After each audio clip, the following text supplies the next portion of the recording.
First of all, let's pay homage to the Supreme Buddha. Say Namo Tassa all together. Namo tassa Namo Tassa Bhagavato Arahato Samma Sambuddhassa. Namo Tassa Bhagavato Arahato Samma Sambuddhassa. Namo Tassa Bhagavato Arahato Samma Sambuddhassa. Sadhu. Sadhu Sadhu.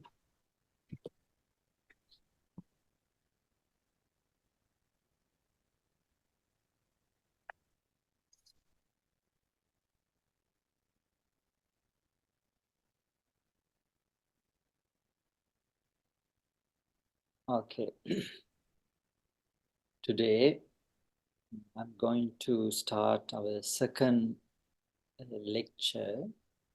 So, in the first lecture that we discussed several key points in the Four Noble Truths as an introductory lecture. So, last week that we've discussed several key points. The importance of the main purpose of appearance of the Buddhas that we've discussed. Then the importance of realizing the Four Noble Truths. Then the inability to reach the Nibbana without realizing Four Noble Truths. Then we've discussed the difficult nature to reach the Four Noble, end the suffering. And how we should strive, how we should pay our attention, or how we should try to comprehend the Four Noble Truths. And these key points that we discussed in the last week. So today, we are going to start our lecture from the page 26. Those who have text that you can turn it, can open the books. From the page 26.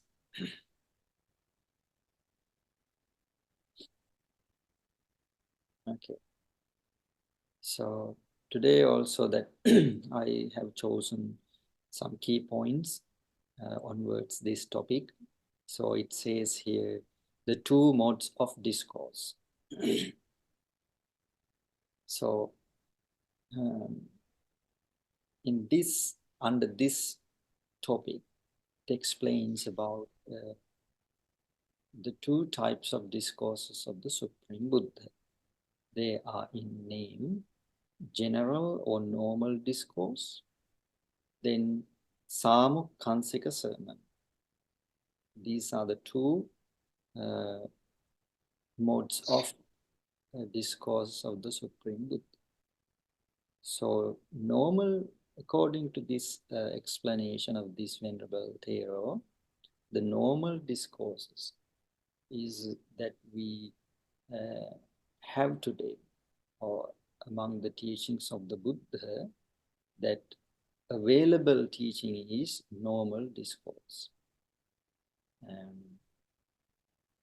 Samukkansika sermon, it's not available today because it is very, very lengthy discourse. It's very long discourse of the Buddha. So in general or normal discourse is the one that we can reach today. Available teaching is normal discourse, which can be found in the Pali Canon, Tripitaka. Samukkansika Deshana is a very long discourse. You might have heard about when the Buddha give Dhamma talks to different people. He uses different methods because he knew exactly whom he is going to address, and he knew the the nature of the listeners, the development of the faculties or the Indriya dharmas that he knew exactly. So his teaching methods differ according to the person, according to the situation, something like that. So Samukkansika Deshana is very, very long discourse. So it starts with Dana Katha, right? In Pali we call Dana Katha, Sila Katha, Sagga Katha, something like that. First of all, he explains the importance of practicing generosity. Then gradually he starts to talk about the morality, Sila. Then by practicing generosity, by practicing the morality, then he explains about the heavenly realms.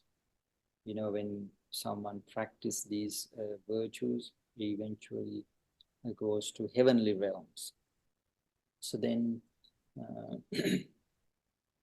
after that, he explains about the impermanence nature of these heavenly realms.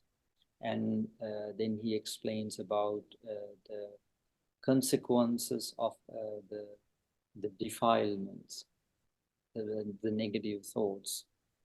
So then he create the listener's mindset to suitable state to understand Four Noble Truths.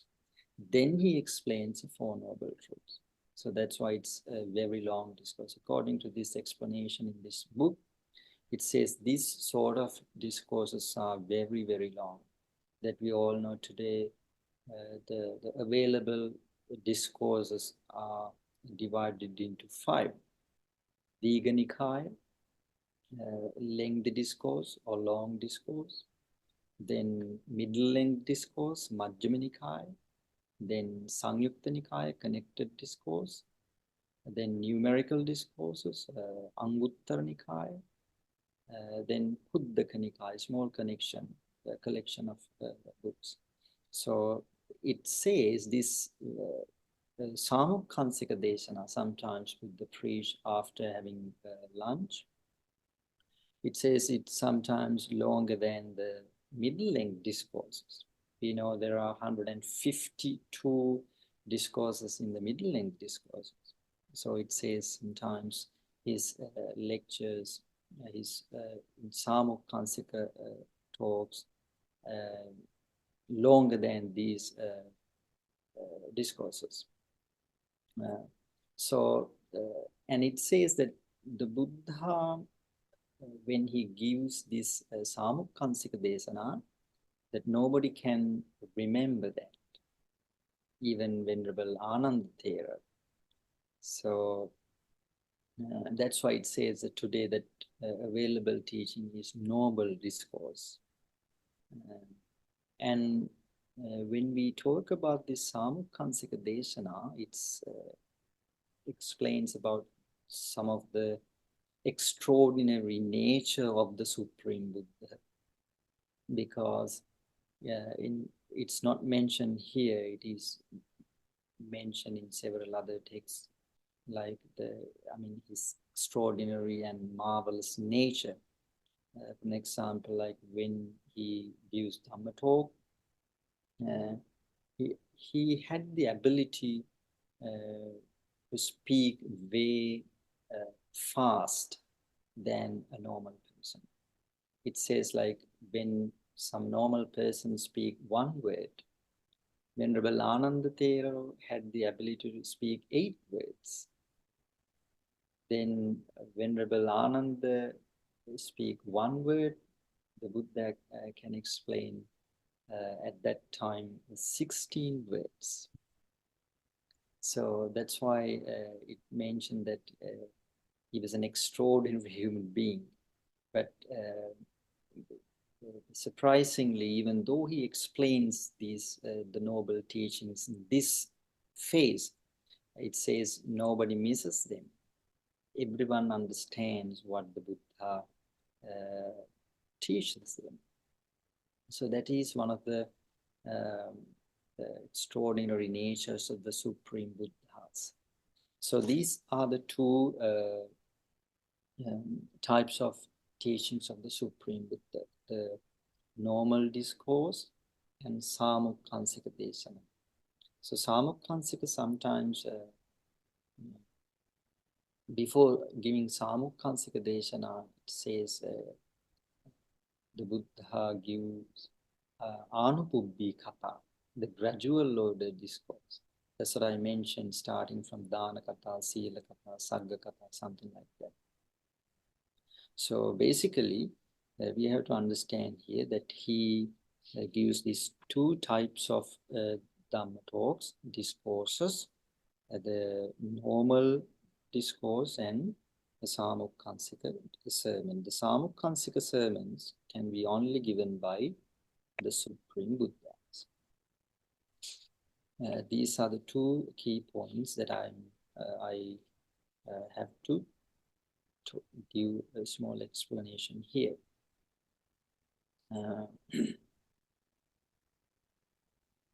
Okay, then it again says that we all know when we listen to Buddha or anybody listens to Buddha, he has or he or she has a pretty good chance to understand the teachings, because we know that the Buddhas do not just give talks, so they exactly know whom he or they addressed. I mean, the Buddhas address. They know exact nature of the listeners.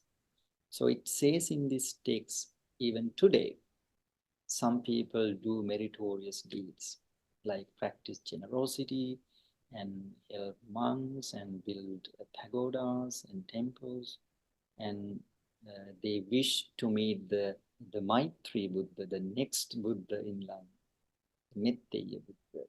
And it says that they wish to meet the Buddha and listen to Buddha and understand or comprehend the noble teachings, Four Noble Truths.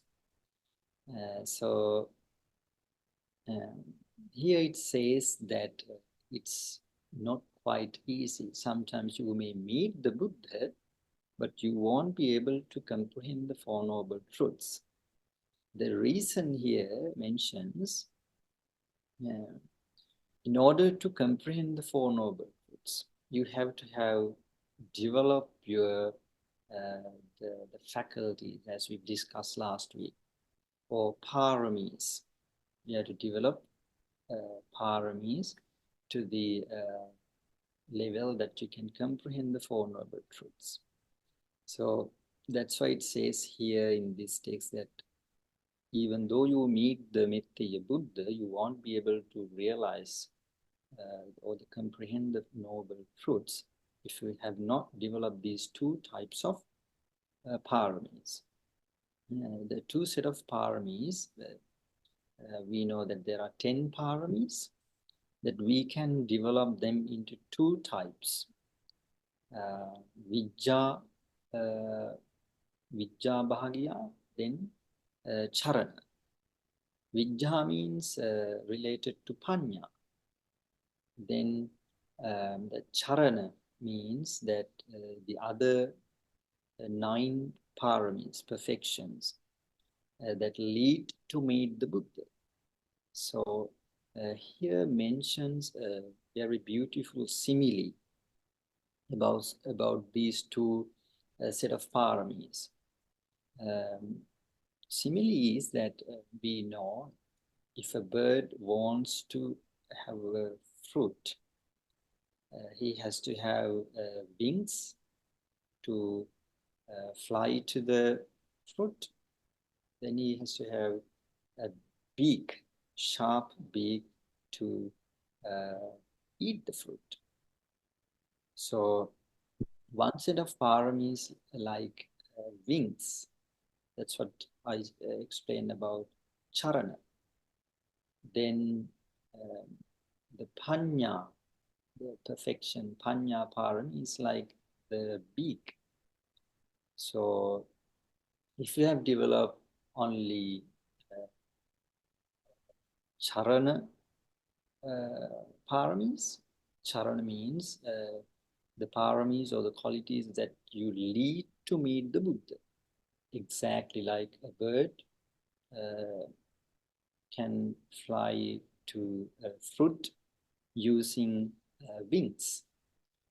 Then to realize the noble truths, to comprehend the Four Noble Truths, he has to have developed the vidya or prajna to the suitable level, which shows the bird has to have a feather, a beak to enjoy the fruit. So like this, these two set of qualities, two set of paramis that we have to have developed. So we know that briefly we've discussed the 10 perfections last time.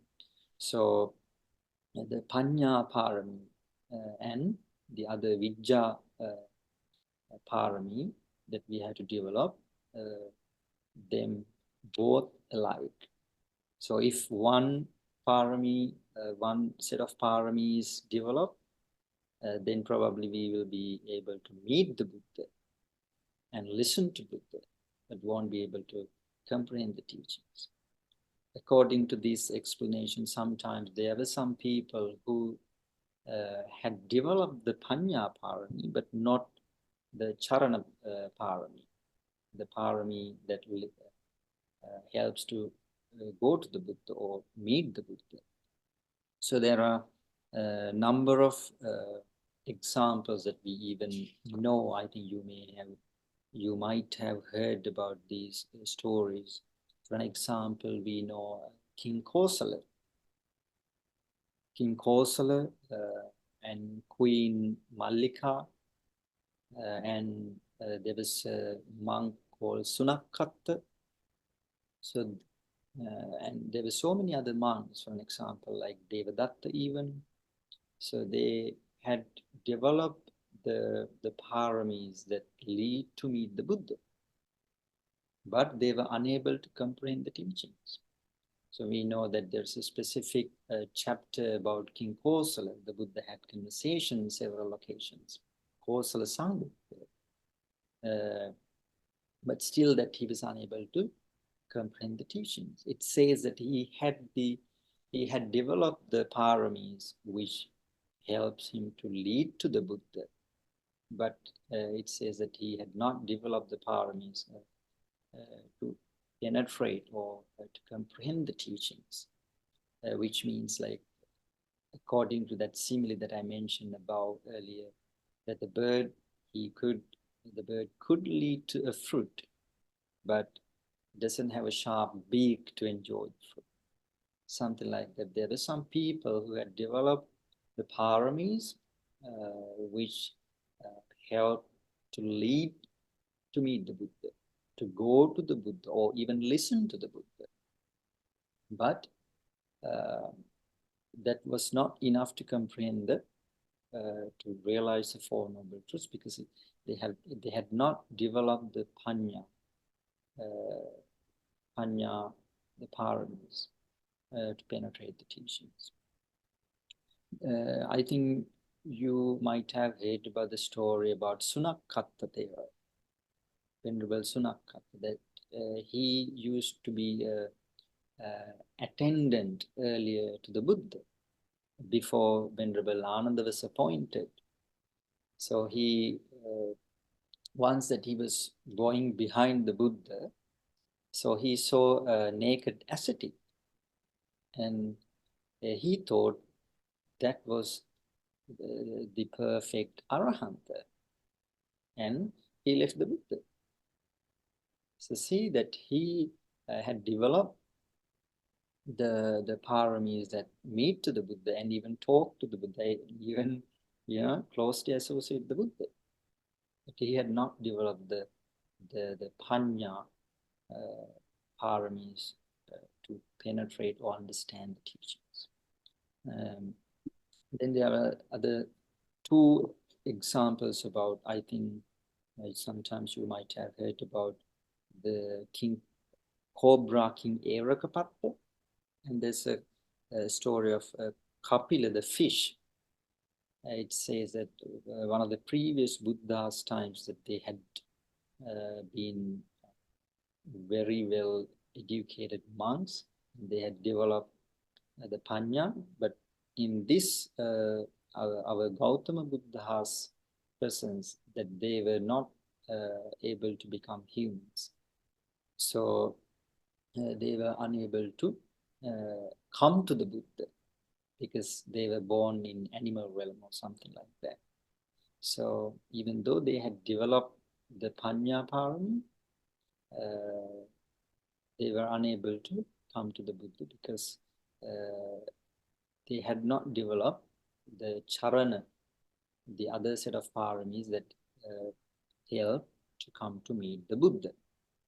So that's why it is mentioned that to develop these two set of paramis is very important to realize, to be able to realize the Four Noble Truths. So otherwise, sometimes you may meet the Buddha or you listen to the Buddha, then still you won't be able to realize the Four Noble Truths. Or even sometimes you may develop the other part, the Panya Parami, or still you won't be able to meet the Buddha if you have not developed the other set of paramis.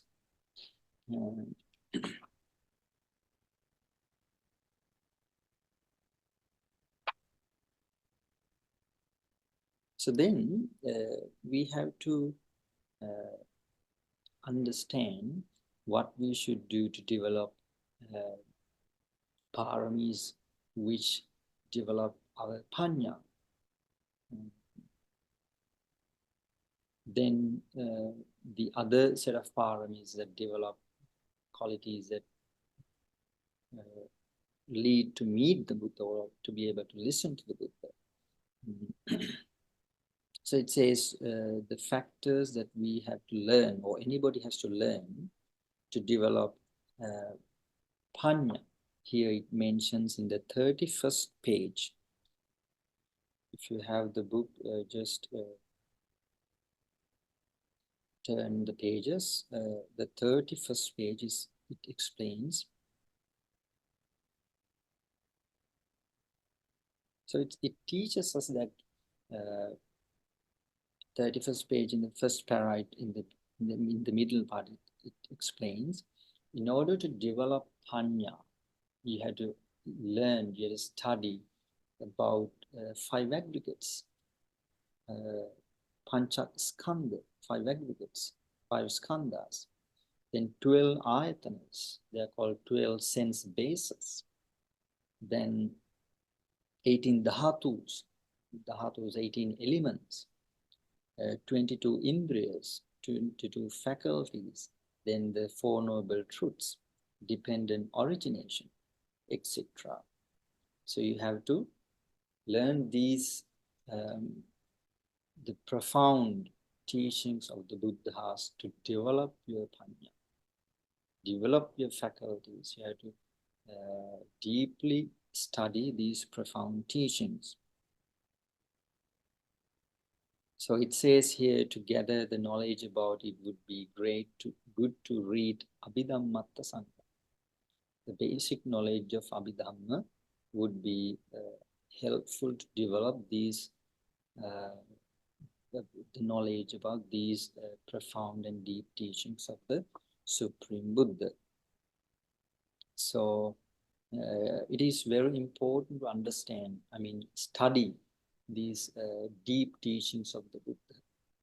Then we can gradually develop our Panya, and if not this life, definitely it's going to be helpful one day to penetrate the Four Noble Truths. Then the other part of the qualities that we have to develop, the other set of paramis, like practicing generosity, practicing morality, then practicing renunciation, nekkhamma, dhanam, silancha, nekkhamma, panya, virya, then practicing determination, efforts, then practicing forbearance, practicing truthfulness. Truthfulness means satcha, then determination, upekha, equanimity, and metta. These set of paramis that we have to develop to be able to meet the Buddha. And above said Dhammas, or the teachings of the Supreme Buddha that we have to develop, we have to learn to develop these both part of qualities to comprehend the Four Noble Truths. Then the second topic that I have chosen to talk here, it's about the Paramartha and Prajnapti, conventional truth and ultimate truth. So if you have anything to clarify that we've discussed about this first set of key points, that we can a little bit elaborate more, or otherwise if we can. Sarai Bhante, so my understanding is that because we need to have developed wisdom to be able to understand the Dhamma in the time of the Buddha, Yes. it would mean that we have to be, we have to learn it during the period of a previous Buddha, because if you are in the human realms in the time of there is no Buddha Dhamma, then it would not be possible to be aware of the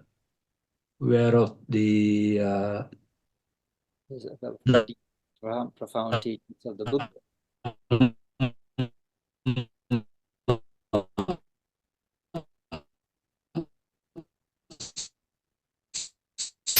So you will not be able to, yeah. Is that correct? There is something going wrong. It's not clear.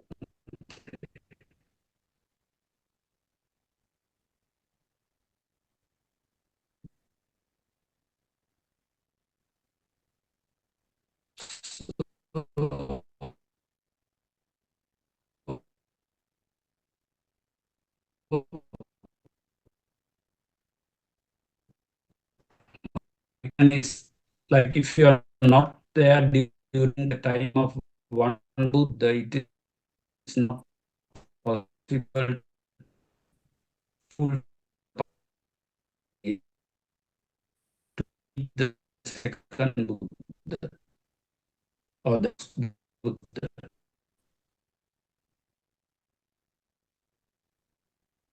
There's something happened. Yeah.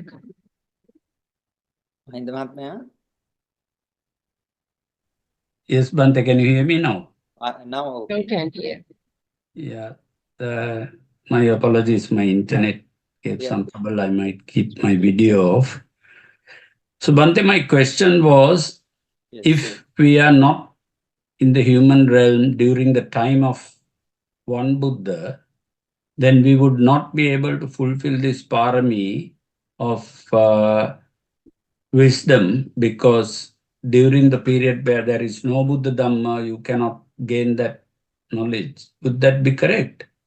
it seems like correct according to this explanation, as my understanding as well, because yes, when the time there is no Buddhas, I mean, there's that's not possible to learn about the Four Noble Truths, about dependent origination, other deep, profound teachings of the Buddhas. But still that the prajna, still that we can develop, or I mean, sometimes, you know, that there are some things that we do, for an example, like teaching, some good subjects, or sometimes you have to do some jobs that make you think a lot of, like doctors, engineers, still that you can develop prajna. But just not in the Dhamma, but yes, in other things. But the thing is, still if you develop that sort of prajna, still one day if you meet the Buddha Sasana, that you can easily develop your prajna. Because when you learn something, you have to, I mean, still you develop your prajna, sort of prajna, which are not directly helpful to understand Four Noble Truths. But in other texts, it says these sort of, I mean, professions. Okay. Develop your prajna, because Okay. it needs, I mean, deep thinking. Right. Right. If we see the technology today that people use, you know, Yeah. I mean, it's not easy to develop those sort of technology without prajna. We have to have some special abilities to do that. But the thing is, yes, they're not directly helpful, but can be helpful when you meet the Dhamma to understand them deeper. So, yes, it's quite correct, because when we get the chance, we have to take the maximum benefit from these noble teachings, to study these deep and profound teachings of the Buddha.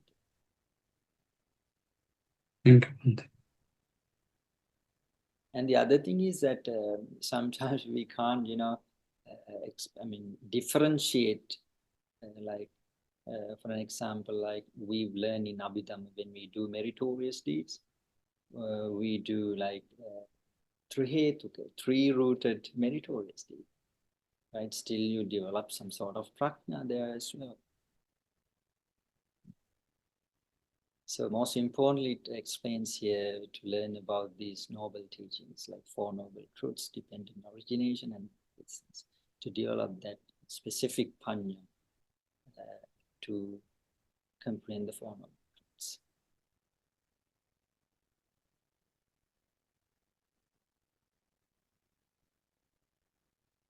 I think Venerable Vinayadhamma is also joining with us today. I just joined Andhra. I didn't have link, but I saw that. It's all right. Thank you for joining. Okay, it's all right. Any other questions, Geeta Mahatmi? Yes. Avasarai Bante, is Charana Parami part of the Dasa Parami? Of course, all the 10 paramis that divided into two, like Prajna or Vijja, Bhagya, and Charana Bhagya. Yeah. So which ones come under Charana Parami? Is the other all 9 paramis? Other than Prajna? Yes, other than Prajna. Other than Prajna. Fall into the category of that the paramis that are helpful to go to the Buddha or meet the Buddha. Yes. Charana means like legs. Legs, yeah. Yes.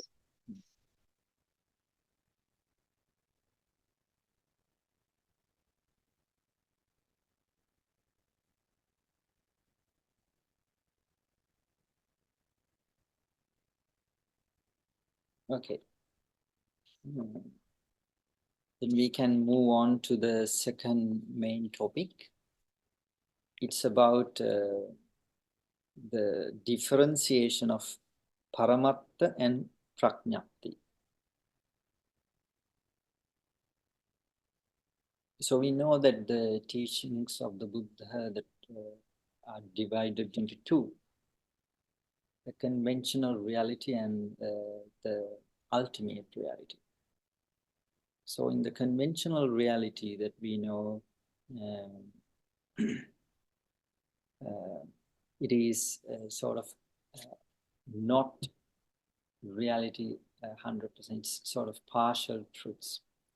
So I think we've discussed several times about these two truths. So the conventional reality that we have to understand quite well, then we can move on to the paramatta, or ultimate reality. So it says in this text that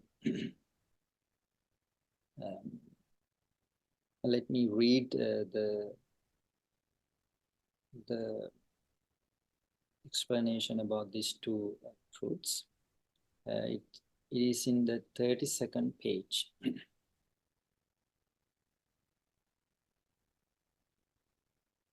It was mentioned earlier that the Four Noble Truths belong to that portion of Dhamma known as Paramatta.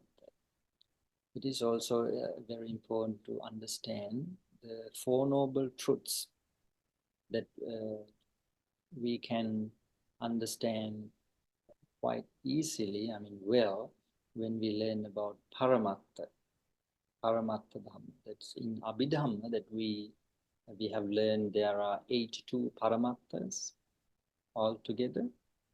So we can divide those Paramattas into the Four Noble Truths. For an example, Dukkha Satya, the truth of suffering, the noble truth of suffering. We can include all the consciousnesses, the chittas, and among 52 cetasikas, we include 51 except the lobha. And there are 28 rupas. So all of them include in that we can include into the truth of suffering, the noble truth of suffering. Then the second noble truth of suffering is you understand the lobha, the craving, the cause of suffering. Then we've learned the Nibbana as ultimate truth. Then the path leading to the cessation of suffering. We know 8 path factors. They are also included in the cetasikas. So the Paramatta, the Four Noble Truths is, that's why it is mentioned here, belong to the Paramatta Dhamma. In order to grasp the Four Noble Truths based on Paramatta easily, firstly, Paramatta should be arrested or understood. Therefore, it would be well to survey what the Paramatta is. There exists in the world things animate and inanimate that manifest themselves on account of smaller elements being put together, being conditioned by a multiplicity of other factors and conceptual thinking. Such things as these do not exist in an ultimate sense are called prajñapti. Things that are said to exist in ultimate sense are called paramatta. So the prajñapti that we understand when things are being put together, or some of activation of the things when they are being put together, we understand they are as things. That's how we understand something as paramatta. Here explain some of examples to understand the prajñapti and paramatta. That when we study these similes or examples, that we can quite understand well about the prajñapti and paramatta. So here it explains, if we take a piece of burning wood, especially at night, when we rotate the burning piece of wood at a distance, what we see? We see a ring of fire, right? But if there's a ring of fire, no, right? There's no ring of fire, but it seems like there is a ring of fire. That's how the prajñapti manifests. If we closely look at, if we very, I mean, if we examine what's going on there, that we can easily understand there's no something called ring of fire. It appears as ring of fire because it's a successive progress. So that's how prajñapti manifests all the time. That simple example, I think, brings pretty good understanding about how things appear as prajñapti. For an example, like even living things, maybe human beings or any other living beings, there's something going on always. But if we do not divide them, if we do not reduct them into small elements, that always we are deceived as they are really existing things. Then there's another example. It's about house. How a house is made. We know there are some number of materials to build up a house. Cement, logs, wood, tiles. So when they are being put together in a certain way, we understand that as a house. So are exactly the things the house? I mean the materials are house, or the way it is formulated, the way they are put together is a house. The house that we understand, when those things are put together in a certain way, then we understand it is as a house. So house is nothing but the combination of these materials and how they manifest.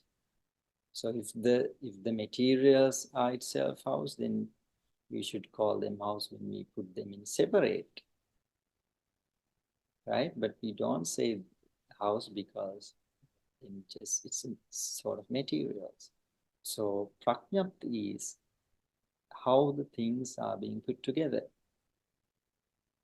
Then we call it a house. But in ultimate sense, there's no house. There's just some of materials being put together in a certain way. We call it a house. So then again, there is another brief explanation in the 34th page. Let me read it. Goats, humans, elephants, horses and cows and chair, table, cups, clothes, trees, the animate and inanimate. Animate and inanimate means living things and non-living things. Objects such as these are considered by the ordinary people as things in the real. But a wise man's reflection can show that all the above mentioned categories can be analyzed in exactly the same way that we analyze the tower above none of the just mentioned things as paramatta. Yes, there is another example about a tower as well, similar like a house, right? So the tower is also sort of just like house, when the materials being put together like concrete blocks, the way it is being put together we call tower. But when you separate the materials, that we won't be able to find the tower. Just like these examples, like goats, humans, elephants, horses, cows, and inanimate things as well, like things. All these things, just that we can say the prajnapti, or the conventional realities.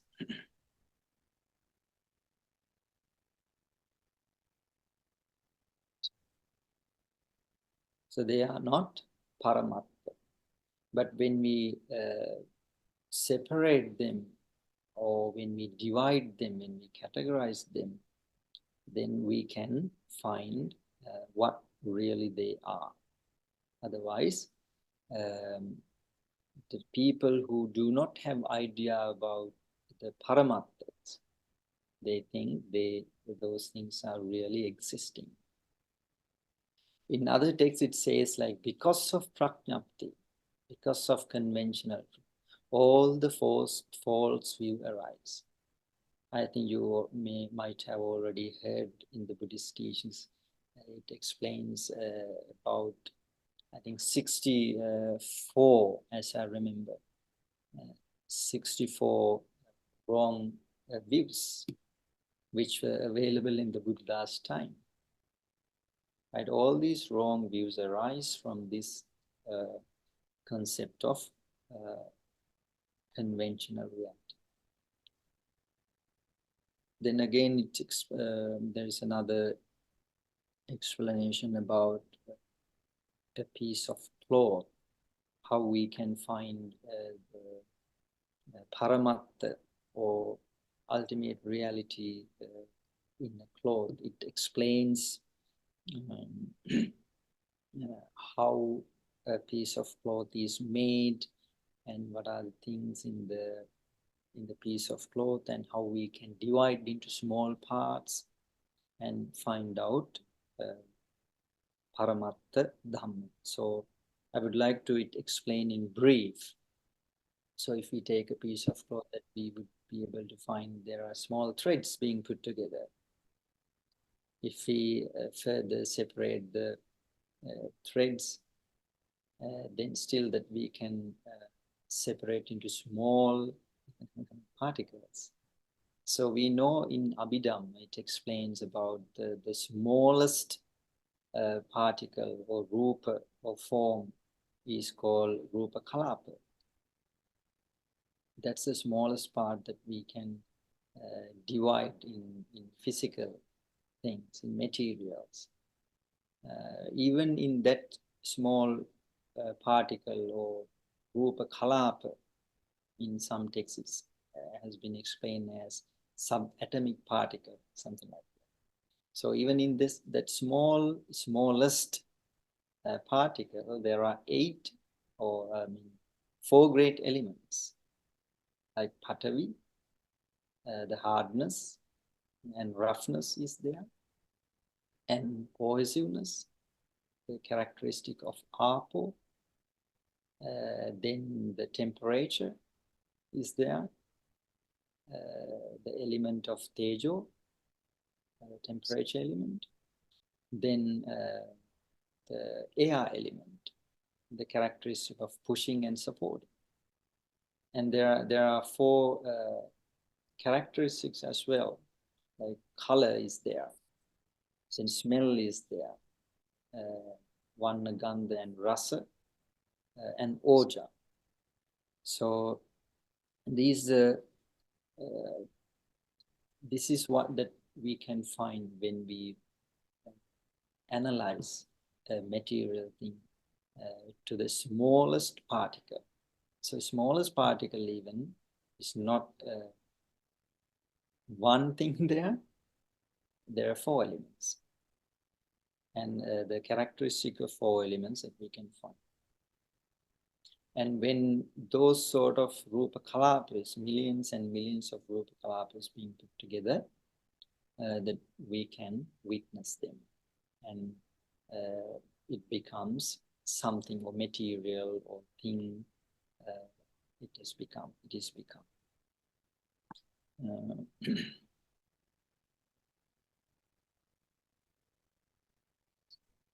So, in order to understand Paramattha, that we have to divide things. So I explained about this, the material, the piece of cloth. But if we take ourselves as humans, we also can divide the human as well into the ultimate realities. So there are a number of ways that we can divide ourselves into ultimate realities. So as we learn in the Abhidhamma that we know there are 82 ultimate realities. So the being is composed in these ultimate realities. So within ourselves that we understand there's consciousness, or the mind, then the mental formations or the chetasikas, then the rupa, 28 rupas, maximum that in one person there are 27 rupas. And then this nirvana is outside from the beings. Then the part factors is also the chetasikas, mental factors. So we can divide being into these, especially in these two folds, like nama and rupa. The rupa is 28 that we can separate. Then the nama, like the chitta, the chetasikas, that we can divide into these two. And there's another ways like 5 aggregates. Still these ultimate realities that we divide into 5. Then 12 sense bases, 12 ayatana, then 18 elements, then 22 indriyas. There's another way of explaining this, the being. Then dependent origination, the 4 noble truths, all these explanation is about the being. So they are the Paramattha Dhammas explained in different ways. So that's the brief explanation about the Paramattha Dhamma. So in brief, the sammuti or the conventional reality is that we can explain like it's a manifestation of psychophysical realities and energies. There's nothing being. We in ordinary conversation, in modern parlance, we speak of a being like I, we, you, Buddha, or like that. But in ultimate sense, there is only the ultimate realities. There's no such being or thing can be found according to these noble teachings.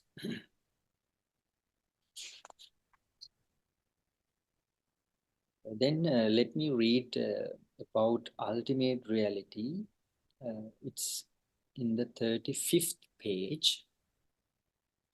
To enable to think and reflect entities as Paramattha Dhamma, one must needs possess a general overview of it from a teacher, an expert of Abhidhamma. If hellish realms, apaya, human realm, heavenly realms, and realms of Brahma gods are meticulously analyzed in both animate and inanimate things, it would be found that there are 82 Paramattha Dhammas. I think that we learn in Abhidhamma, there are 82 Paramattha Dhamma, ultimate realities. to wit mind, 52 mental formations, cetasikas, 28 forms or rupas, and nirvana. Except these 82, there is no object in all the universe over that exists in the actual ultimate sense. The world is formed of 81 paramatthas, with the exemption of nirvana.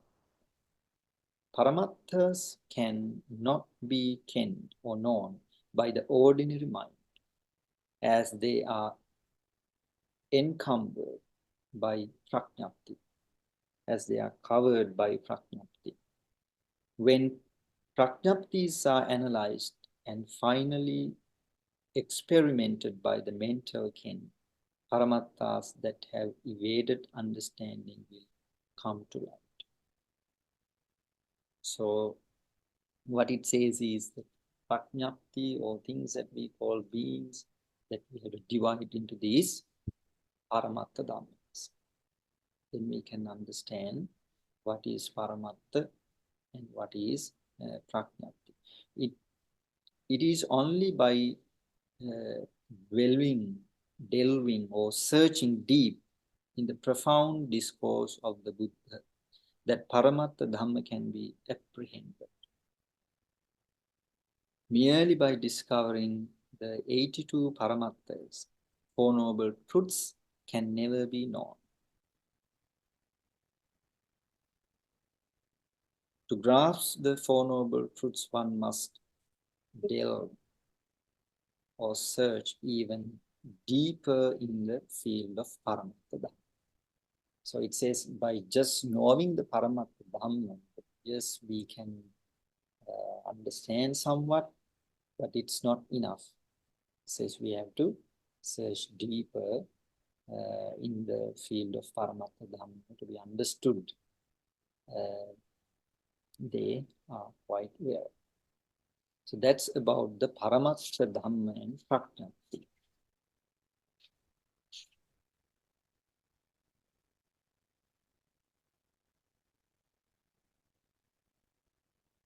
Anything to be added or to be explained more, or any questions about?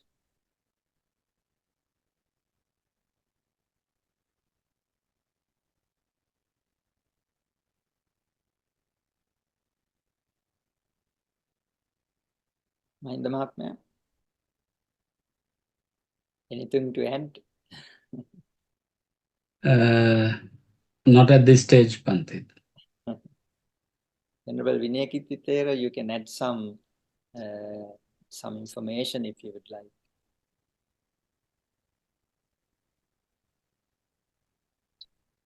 Just go ahead and then we can do afterwards. So So, sorry, I just try to catch up with the book.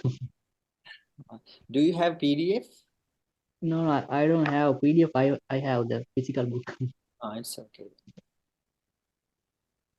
Geeta, Nona, any questions or anything to clarify? No, but at the moment, yeah, I'm okay. Okay.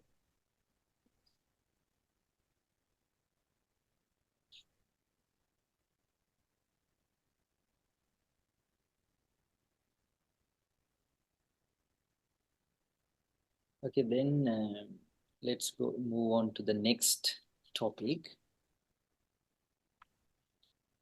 In the book, 36 page, it says FNPs, Four Noble Truths.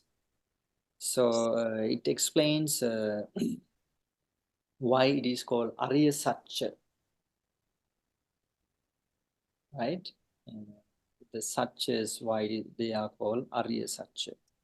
It says Arya is a name for the Buddha, which means noble. And the Satyas, these Satyas, the noble Satyas, Arya Satya, cannot be false in any ways. It is truth always, whether the Buddhas appear in the world or not. That's why they are called Arya Satchas. And it explains that in the world, there's no one can say something like this, okay, this is not the noble truth that I'm going to explain some other noble truths, right? It's impossible to say someone something like that. It explains like Sadevake loke samarake sabrahmake sassamana brahmya pajaya Sade manussaya tathagato aviyo tasmari satchani tuvuchiti. That's what I explained earlier. Here it says Dukkam ko bhikkhu maya patamang arya satchan desitang tatanandare yohi kochi bhikkave samanoa brahmanoa evang vadeya netang dukkang patamang arya satchan pachakkaya anyam dukkam arya satchan panya pesamiti netang tahanang vijjati. That's what it means, what I was explaining. Nobody could say that this is not the real truth. Okay, that I'm going to explain what is the noble truth. So something like that. Right? So only the Buddhas can explain the noble truths. So I think last week also that we discussed that the Supreme Buddhas, and there was Pacceka Buddha as well, who can understand the Four Noble Truths, but the Supreme Buddha only can understand by himself and teach others. So it's impossible to somebody else to explain the truths other than the noble truths. That's why it is called Arya Satcha. Then again, the truths explained as twofold. As we learned earlier, we learned Prajnapti and Paramatta, conventional and ultimate truth. Here it explains again in a bit differently.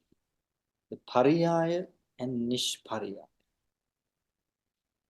Pariyaya also mentioned as conventional truths here, but Pariyaya is that we can understand as partial truths. Then Nishpariyaya is like universal truth, something like that.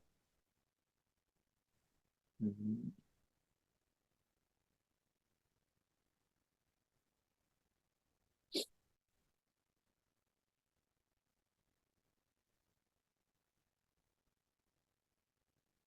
Okay, then it explains again the Sammuti Satcha that we've learned earlier. It is just also truth, but it's not ultimate truth. That's why I said it was partial truth. So the Sammuti Satcha, when it comes to ultimate truth, what happened to Sammuti Satcha? It becomes false. It becomes untrue when it comes to Paramatta Satcha. The reason that we learn the Sammuti or the conventional truth when we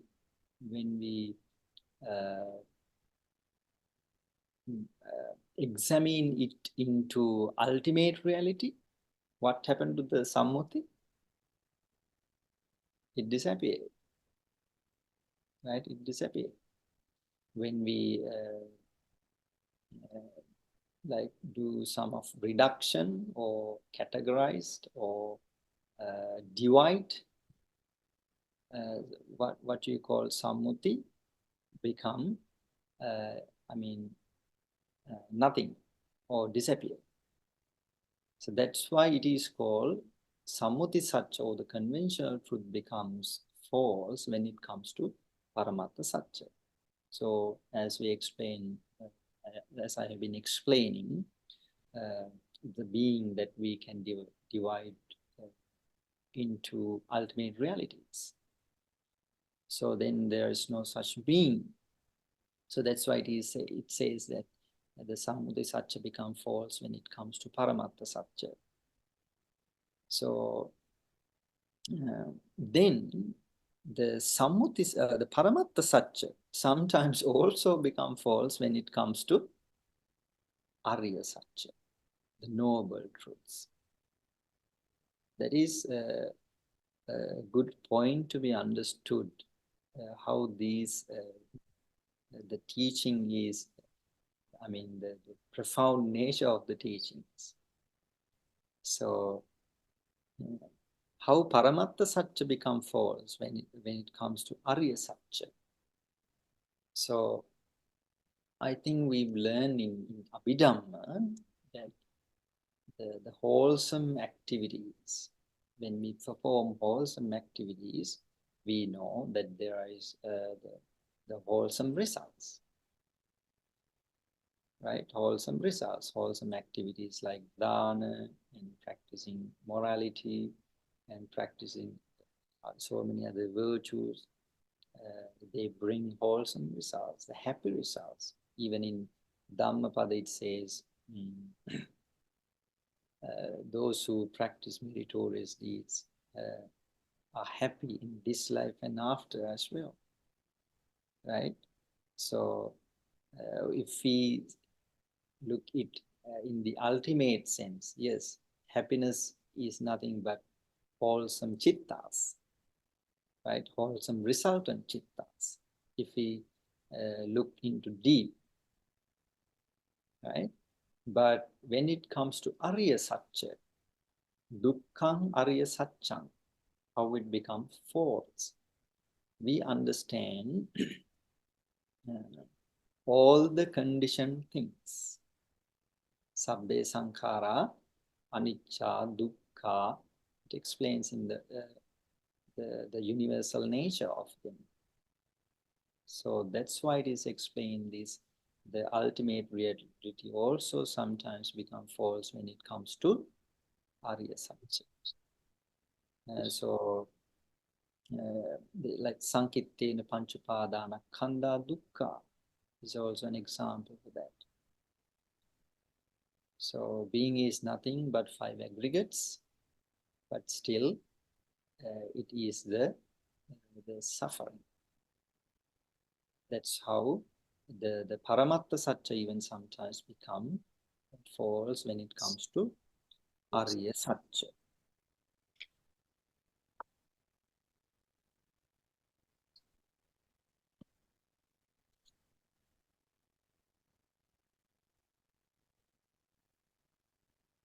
So, any questions that we can discuss about? So Bhante, in summary, we can say there are 3 types of truths. Course, yes. Yes. So the conventional, and then ultimate, and then the noble truth. Noble truths, yes. But in our day-to-day life, we always are dealing with the conventional truth. Of course, yes. We have to have special knowledge to go to the ultimate reality, ultimate truth. And we have to be careful when we learn these teachings. I mean, for an example, like when someone learns the ultimate reality, we learn that there is no being. You know, then someone can come to idea, okay, if there's no being, that I can do whatever I want, maybe even killing. Yeah. Right? So that's why we have to be careful, because when it comes to conventional reality, for an example, like in sutra or the discourses, it always based on conventional reality. Right? It says the responsibilities of a father to children, responsibilities of children to parents, you know, husband to wife, wife to husband, and something like that. There are so many, I mean, almost all the explanation based on conventional reality. Convention. Yes. So we cannot forget the conventional reality. That's why it's called the partial truths. So we have to be careful when we learn the teachings. Sometimes, I mean, somebody can get wrong when, you know. So Bhante, when we are trying to understand our lives in a conventional reality and trying to work with conventional truths. Yes. In terms of trying to be better in that conventional world, if you bring in the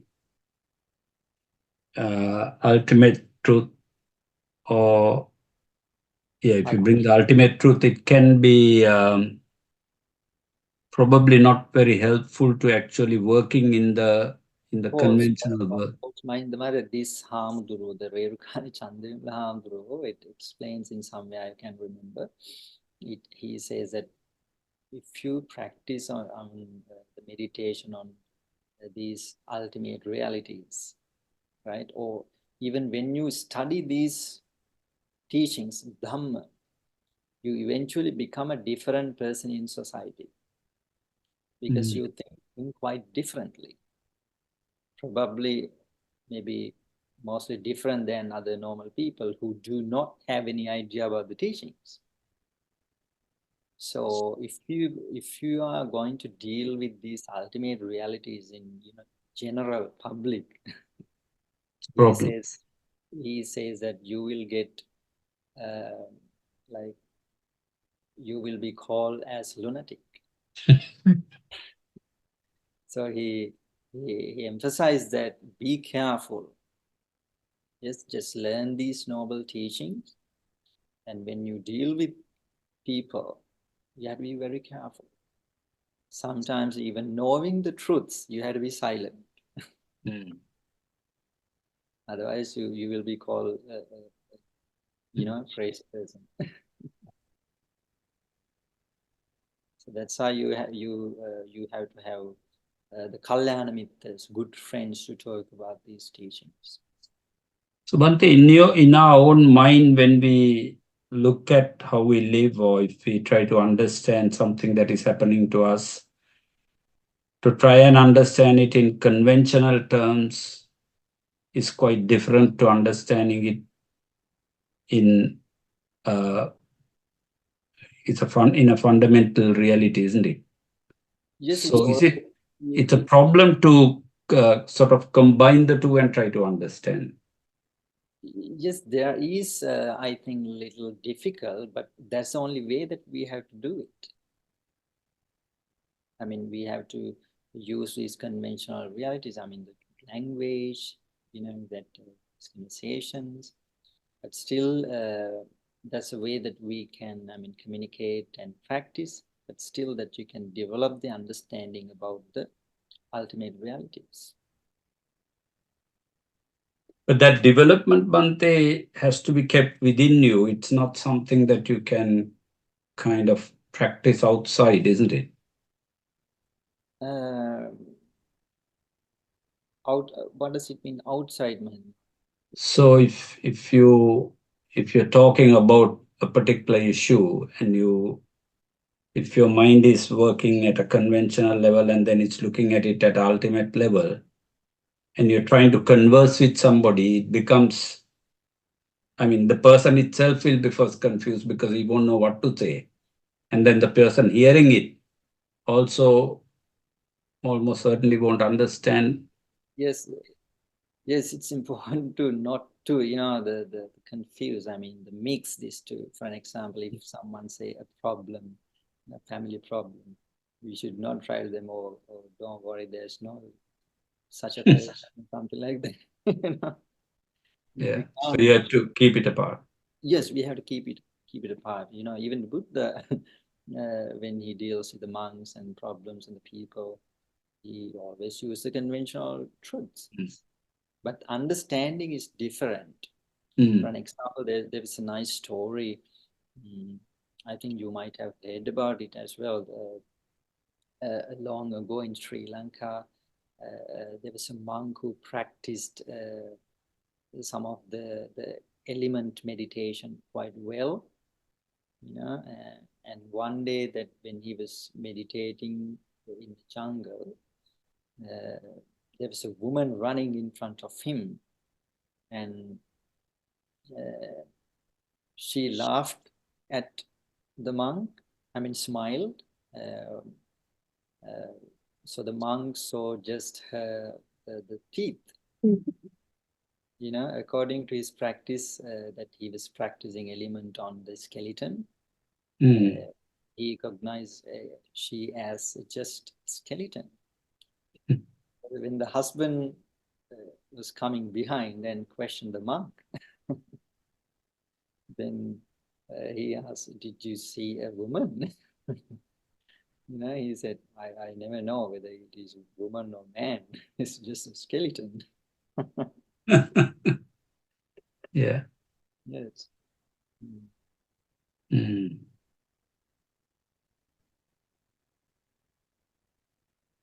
But Bhante, if we want to try and understand our own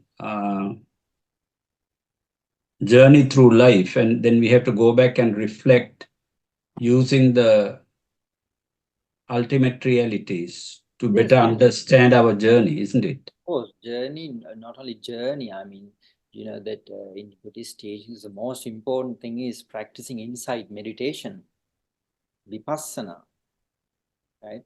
You can't practice vipassana without having understanding about these ultimate realities. When you practice vipassana, you have to be able to see things specially, you know, special nature of the things like impermanence, the dukkha, the suffering, so these universal characteristic of the things. So when you have to do this, you have to have this understanding. That's the most important thing. Otherwise, you can't do vipassana. Otherwise, you can't practice insight meditation if you don't have pretty good understanding about these ultimate realities.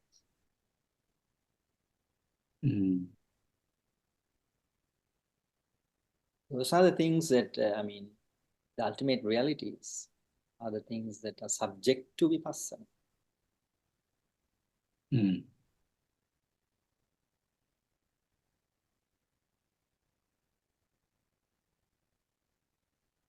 Thank you. It doesn't mean that that you should have the deeper learning about this teaching, right? So if you have some surface understanding about these realities, and you can just enter the practice. Absolutely. So, yes, it begins with, you know, the basic understanding. Yes. Still, you can put them into practice.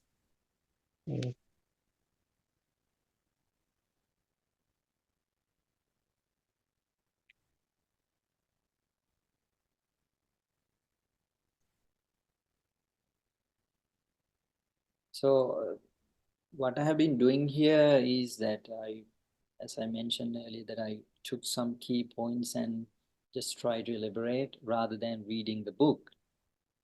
So when you read the book carefully, that you can probably understand more, because I just like skim, you know, doing some surface level reading and just try to explain. So try to read several times, even single page or single paragraph.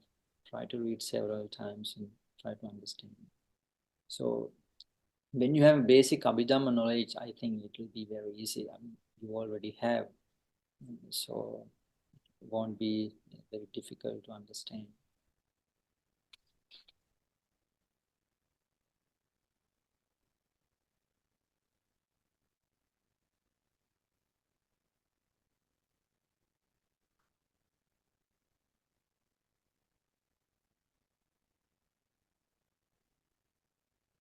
Then if you don't have more questions, that we can wind up today and we can start discussing the fact of suffering or the truths of suffering from next week.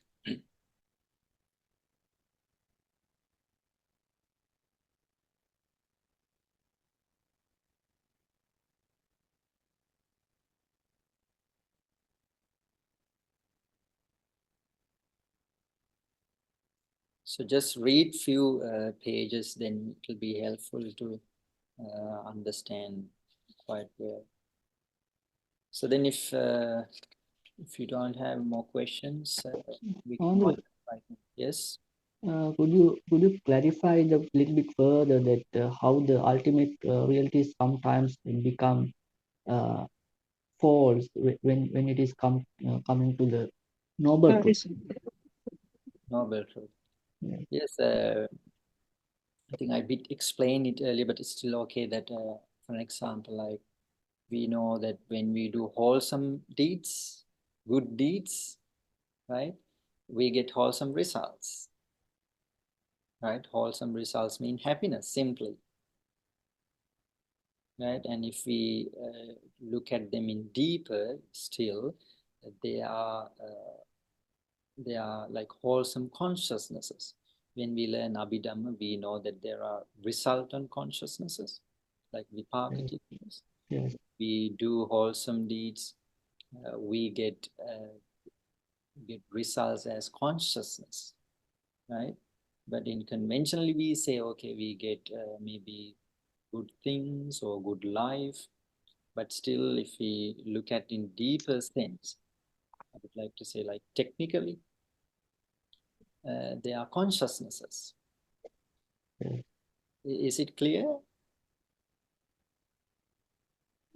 Yes, I try to realize that because so when No, it's not finished yet, but what I'm trying to say is that when we do wholesome, right, we get wholesome results, yes, right? So in Abhidhamma, it explains as the resultant consciousnesses, the vipaka cittas, right? yes, As happiness that we say, yes, it is happiness in wholesome, the results. But in deeper sense, they are consciousnesses, vipaka cittas, right? Still, and not only that, if we say like when we enjoy sensual pleasures, right? Still, we generate consciousnesses, cittas, maybe wholesome or unwholesome. So when it comes to noble truths, the first noble truth is dukkhaṃ arya saccāṃ, right? yes, Then it says in brief, the five aggregates are suffering. Sankittena pañcupādānakkhandhā dukkha. So the happiness, for example, like when you enjoy sensual pleasures, there is, yes, happiness. And when you get wholesome results, there's happiness, right?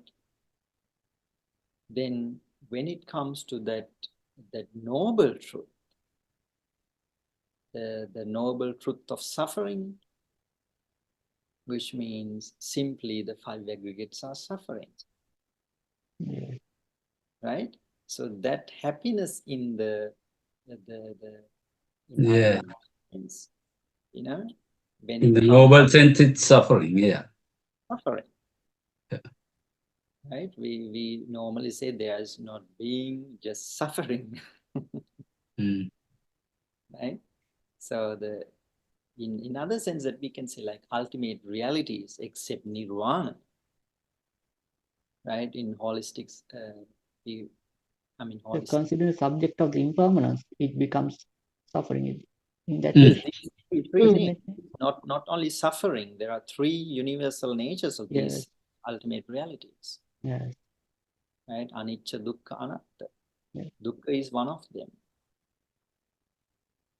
Yes. So is it clear, Nikita? I'm trying my best to explain this. No, I would a little bit think furthermore, then I try to understand. You can read this, the book, Nikita, then you can clarify more. Yes. Explains in, let me see.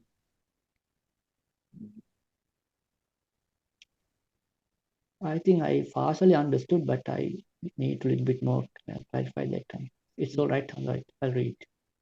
Yes, 37 page, Nikita, it explains. Okay, I'll read. Yes. So that simply you can remember that in summary, the five aggregates are suffering. Yes. So that's the noble truth that includes the ultimate realities. Yes. The ultimate realities we find, like we call happiness or enjoyment, still in ultimate sense there are chittas and cetasikas. So they become suffering with happiness or pleasant feeling, unpleasant feeling, all the things become suffering when it comes to. So Bhante, the Kusala Vipaka and the Akusala Vipaka, of course, the Akusala Vipaka is anyway not old, yeah, but the Kusala Vipaka also falls into the category of the sensual pleasures through the five aggregates, and therefore are part of dukkha. Not part of, I mean. It is dukkha. Yeah, then you can understand, Mahendra, that the Sankittena Panchupadana Khanda, that part is really enough to understand that, I guess. Because the five aggregates is the being. Yeah. Right? How- Is it clear, Geeta, Nona? Yeah. What do you mean by Sankhita is, what is the meaning of Sankhita? Summarizing. Summarizing. Or in brief. Yeah, yeah. Anything related to the Pancha Upadanaskandha is a suffering. Suffer, yes.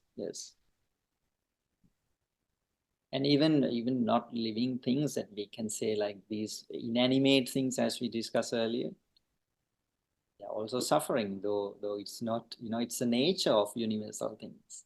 That is why its tendency to be impermanent. Yes, it's universal nature of these three characteristics.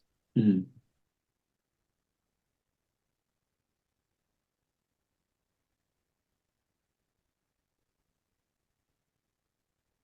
Nikita, you can read and we'll discuss later a little bit about. Yes, Andrew, yes. Yes. I'll read Andrew because tomorrow because I have these days a bit.